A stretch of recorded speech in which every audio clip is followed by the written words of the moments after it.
Για να κατανοήσουμε την επίδραση του στρες στη φυσιολογία μας, πρέπει να αναφερθούμε στο παράθυρο ανοχής.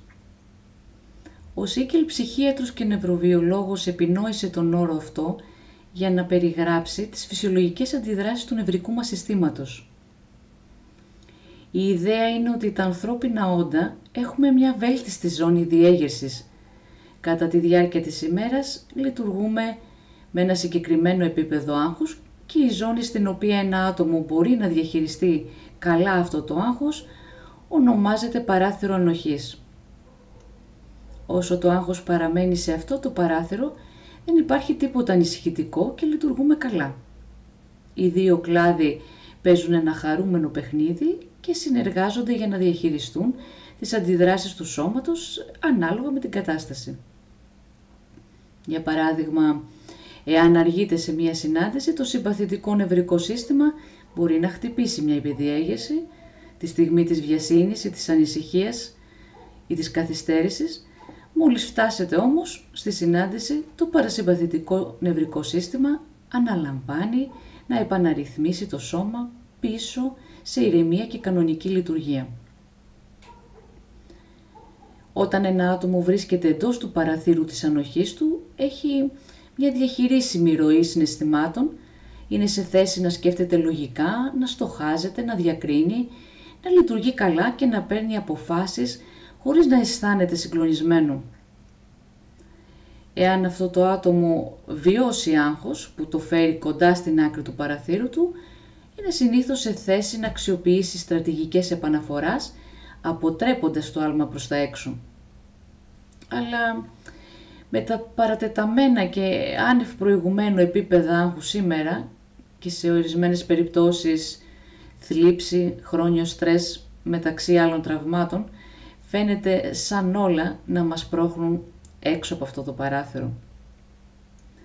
Στην πλειονότητα των ανθρώπων παρατηρείται μία τάση υπερλειτουργίας του συμπαθητικού συστήματος που μας κάνει να βρισκόμαστε συνεχώς έξω από το παράθυρο, περνώντας από εγρήγορση σε κατάρρευση και πάλι σε εγρήγορση. Έτσι, αν το σύστημά μας κολλήσει στην υπερδιέγερση, το άτομο βρίσκεται σε υπερεπαγρύπνηση, μπορεί να είναι συνεχώς ανήσυχο, πανικόβλητο, θυμωμένο, συγκλονισμένο ή κατακλυσμένο από αγχωτικές σκέψεις, να είναι δύσκολο να χαλαρώσει ή να κοιμηθεί. Μπορεί επίσης να εμφανίσει χρόνιο πόνο ή προβλήματα πέψης, αυτό που συχνά αναφέρεται ως βερέθη στο στομάχι. Από την άλλη, η υποδιέγερση που συνήθως αναφέρεται ως απόκριση παγώματος σχετίζεται με το παρασυμπαθητικό και είναι ένα σύστημα απενεργοποιημένο που αναγκάζει τους ανθρώπους να κλείνουν, να αποσύρονται ή να αισθάνονται μουδιασμένοι, άδειοι, εξαντλημένοι, καταθλιπτικοί. Μπορεί επίσης να αποπροσανατολιστούν ή να αποσυνδεθούν επειδή ο εγκέφαλος παραμένει προσκολλημένος καθώς δεν γνωρίζει ένα πιο αποτελεσματικό μονοπάτι για να διαχειριστεί την κατάσταση με αποτέλεσμα η αυτορύθμιση να αποτυχάνει. Σε αυτές τις περιπτώσεις οι προτροπές τύπου σκέψου θετικά, μην αγχώνεσαι, να είσαι ήρεμος δεν βοηθούν, γιατί ο ανθρώπινος εγκέφαλος διακόπτεται και αναλαμβάνει το ενστικτώδες μέρος, ο ερπετοειδής εγκέφαλος, που δεν κατανοεί εύκολα αυτή την ορθολογική ανώτερης τάξης γλώσσα γνωστικής λειτουργίας. Προτιμά τη σωματική ομιλία, που σημαίνει συντονισμό στο σώμα και καταγραφή μηνυμάτων τα οποία θα το βοηθήσουν να μετατοπίσει ένα ασυνήθιστο επίπεδο διέγερσης πίσω στην κανονική λειτουργία. Το παράθυρο ανοχής του καθενός είναι διαφορετικό. Το κλειδί είναι να καταλάβουμε τι έχουμε ανάγκη τη συγκεκριμένη στιγμή. Η χαρτογράφηση που κάνουμε σας δίνει μια εικόνα για το πόσο μεγάλο είναι το παράθυρό σας, ποια πιθανά ερεθίσματα μπορούν να σας βγάλουν εκτός και πώς να αντιμετωπίζετε αυτό το άγχος. Όταν αρχίσετε να παρατηρείτε ότι το σώμα σας γίνεται τεταμένο, Υπάρχουν βήματα που μπορείτε να κάνετε για να προσπαθήσετε να ηρεμήσετε και να χαλαρώσετε το σώμα σας. Και μέσα από αυτή τη διαδικασία μαθαίνουμε τι χρειάζεται να εξασκήσουμε ώστε να νιώθουμε ασφαλείς και προετοιμασμένοι και να μην μένουμε προσκολλημένοι σε καταστάσεις επιβίωσης, αλλά να προχωράμε. Αυτή είναι μια διαδικασία πολύ σημαντική για την αλλαγή που μας δείχνει πού χρειάζεται να ενδυναμώσουμε. Ως βαθιά κοινωνικά όντα έχουμε μια έμφυτη βαθιά ανάγκη για σύνδεση. Ένα υγιές νευρικό σύστημα είναι αυτό που βρίσκεται και κινείται στη μέση, μέσα στο παράθυρο ανοχής, και αυτό είναι που έχει πραγματικά σημασία να είμαστε και να παραμένουμε σε αυτή την παρασυμπαθητική κατάσταση. Ας δούμε αυτό το σχήμα που είναι μια αναπαράσταση της απόκρισης νου-σώματος κατά τη διάρκεια του στρες, αλλά και τεχνικών πρακτικών διαλογισμού, αναπνοών και απεικονίζει το φάσμα των συναισθηματικών καταστάσεων με τις αντίστοιχες φυσιολογικές καταστάσεις.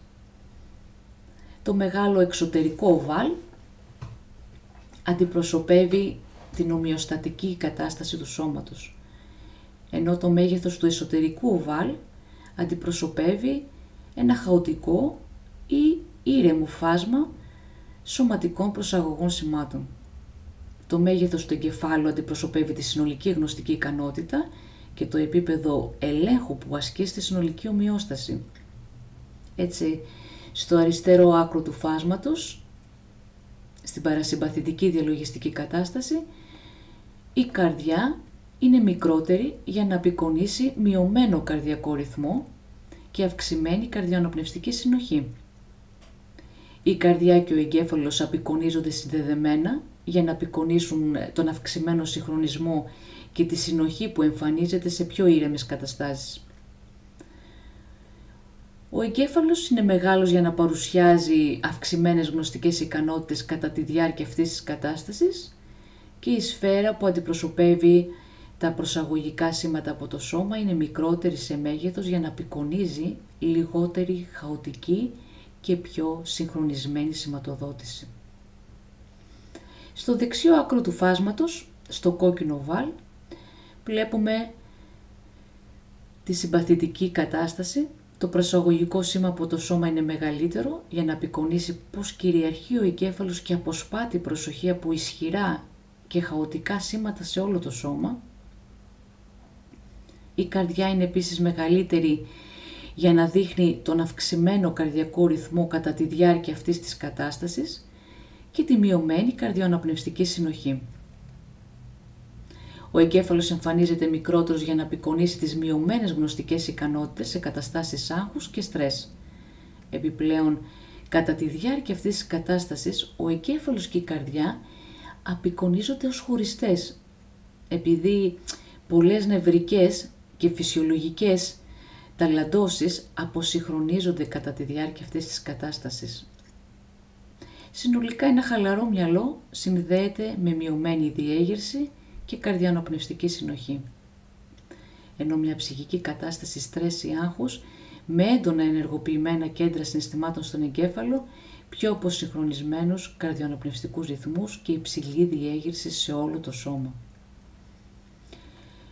Υπάρχουν και κάποιες άλλες ενδείξεις σε αυτή την εικόνα που απεικονίζουν περαιτέρω τα ωφέλη της παρασυμπαθητικής κυριαρχίας που μπορεί να καλλιεργηθεί μέσω διαλογιστικών τεχνικών και παρεμβάσεων του σώματος, όπως η επίγνωση, οι διαλογιστικές ασκήσεις αναπνοής, ο καρδιοαναπνευστικός συγχρονισμός, που είναι μια τεχνική που μπορεί κανείς να μειώσει το άγχος, την αγωνία, τον νευρωτισμό και τις συναισθηματικές διαταραχές και να αυξήσει τη θετική ευημερία. Μέσω της καρδιακής εστίασης και της συντονισμένης αναπνοής δημιουργείται άμεσα ένας συγχρονισμός μεταξύ καρδιακών και αναπνευστικών ρυθμών, μια παρασυμπαθητική απόκριση, καθώς και αναστολή της δραστηριότητας της αμυγδαλής η οποία διεγείρεται κατά τη διάρκεια της δυσφορίας.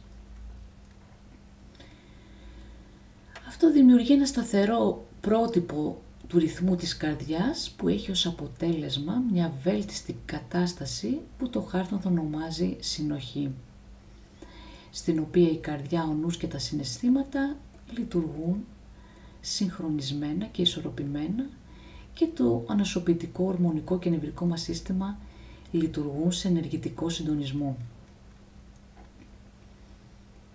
Η κατάσταση της συνοχής συνδέεται με την αυξημένη γνωστική λειτουργία, την αυτορύθμιση, τη συναισθηματική σταθερότητα και την ανθεκτικότητα.